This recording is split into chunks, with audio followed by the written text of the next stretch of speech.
नमस्कार मंडळी, चला तर आज बनवूया चिकन दम बिर्याणी, ती पण एकदम बाहेरच्यासारखी आणि स्टेप बाय स्टेप। इथे मी 1 किलो बासमती तांदूळ घेतला आहे।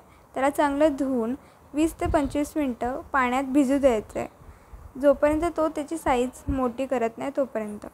नंतर आपल्याला 2 ते 3 चिरलेले कांदे त्यात मीठ टाकून मिक्स करून फ्राय करायचे आणि फ्राय करताना नेहमी स्टार्टिंगला लो फ्लेमवर फ्राय करा, नंतर थोड्या वेळाने मोठ्या फ्लेम करा, जेणेकरून तो कांदा चांगला तळला जाईल व क्रिस्पी देखील होईल। मीठ टाकणं देखील फार गरजेचं आहे, कारण की मीठ टाकण्याने कांद्याला चांगली चव येते व कांदा चांगला व लवकर भाजतो। नंतर प्युरी बनवण्यासाठी आपल्याला कांदा, टोमॅटो आणि आलं घ्यायचं आहे। त्याची प्युरी किंवा पेस्ट बनवून घ्यायची। प्युरी व पेस्ट आपल्या हिशोबाने व आपले बिर्याणी जेवढी असेल त्यानुसार घ्यावी। जशी आपल्याला ग्रेव्ही पाहिजे तेवढी आपल्याला प्युरी घेणं गरजेचं आहे। मिरची देखील टाकली व त्यानंतर एका मोठ्या पातेल्यात मी ज्याप्रमाणे तांदूळ आहेत त्याच्या दुप्पट प्रमाणे मी पाणी घेतलं आहे। त्यानंतर पाणी घेऊन ते पाण्याला उकळी येईपर्यंत मी ठेवलं आहे। नंतर त्यामध्ये पूर्ण खडे मसाले टाकायचे आहेत, जेणेकरून खडे मसाल्याची पूर्ण चव त्यात हे जाईल। दालचिनी, मोठी लवंग व तेजपत्ता, एक लिंबू देखील पिळून त्यात टाकायचे। म्हणजे लिंबाने असं होतं की तांदळाचा कलर हा एकदम पांढरा व सुंदर सुरेख दिसतो। त्यानंतर त्यात 1 पळी तेल व पाऊण चमचे जिरे टाकायचे आहे। त्याला उकळी आल्यानंतर आपल्याला ते सगळे घातलेले मसाले तिथून गाळून घ्यायचे। इथे मी अर्धा किलो चिकनला लिंबू पिळून थोड्या वेळ ठेवला आहे, जेणेकरून त्याला उग्रस वास सुटणार नाही।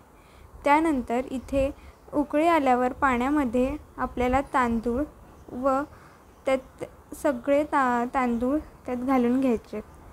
घातलेला तांदूळ जवळजवळ 10 ते 15 मिनिटात 70 to 80% शिजेल।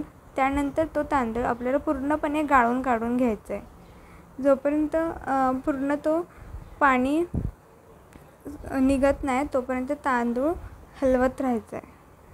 तांदूळ काढल्यानंतर परत पातेलं गरम करून त्यात जवळजवळ 4 ते 5 पळी तेल टाकून त्यात आपल्याला सगळे गरम मसाले, लाल तिखट व हळद हे सर्व मसाले घालून घ्यायचे, जेणेकरून आपल्याला लागणारे मसाले त्यात तेलात चांगले भाजले गेले पाहिजेत। सर्व मसाले टाकल्यानंतर त्यात आपल्याला चिकन, जे आपण लिंबू टाकून हे करून ठेवलं होतं, ते चिकन त्यात टाकून घ्यायचं आहे।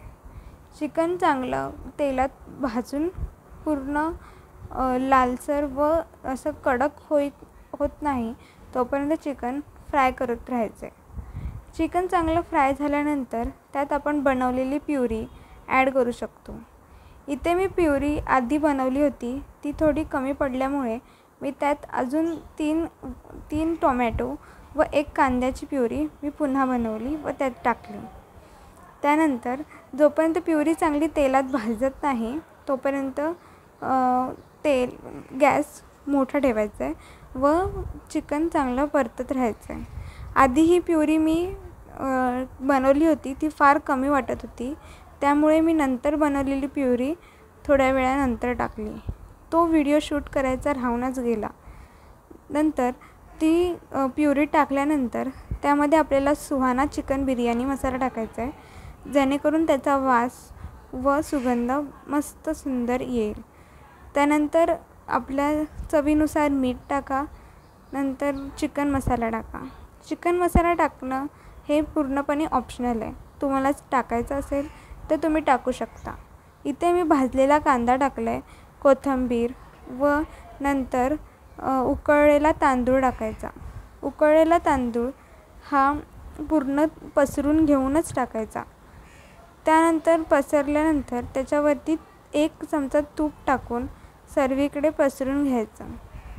तो पसरून झाल्यानंतर आपल्याला त्यावर दुसरा थर लावून घ्यायचा आहे, म्हणजेच की आपला टॉमॅटो, भाजलेला कांदा,